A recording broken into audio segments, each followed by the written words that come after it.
हेर्नुहोस् है साथीहरू, पत्ताकोपी, क्याप्सिकम होइन, गाजर, बिन्स काटेँ है। अन्त यसलाई चाहिँ बोइल गर्नु राखेँ। आज चाहिँ घरमै बनाइदिएको है भेज नुडल्स। यसमा चाहिँ अब क्यारेट हालेँ, बिन्स हालेँ होइन।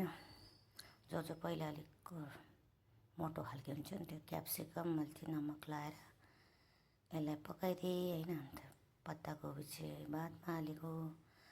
यो चाहिँ छिट्टो पाक्छ नि त होइन। यता यो पाक्दैछ, यता नुडल्स पनि भयो है। अन्त यता पत्ताकोपी पाकेपछि चाहिँ यसलाई चाहिँ प्याजलाई तपाईँहरू चाहिँ कसरी बनाउनुहुन्छ घरमा भन्नु होला। हल्दी पाउडरलाई, मिर्ची पाउडरलाई होइन।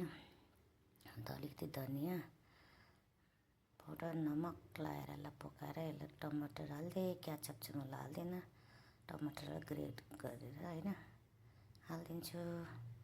अन्त यसमा त्यो नुडल्स हाल्दै है। अन्त सोया सस अलिकति हालिदिएँ, अलिकति कालो मरिच हालिदिएँ है। हेर्नुहोस् है कस्तो भयो।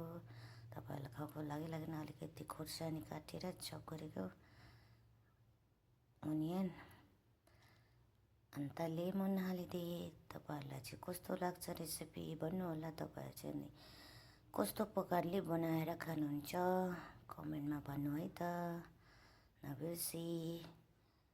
यो चाहिँ मेरो एकदम सिम्पल एन्ड सजिलो तरिका नुडल्स बनाउने है। घरमै, बाहिर चाहिँ म खाँदिनँ, मलाई मन पर्दैन। बाहिर यहाँ राम्रो पनि पाउँदैन।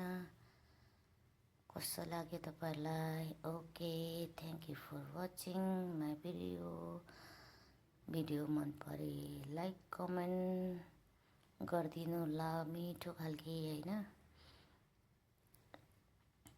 Okay, bye by.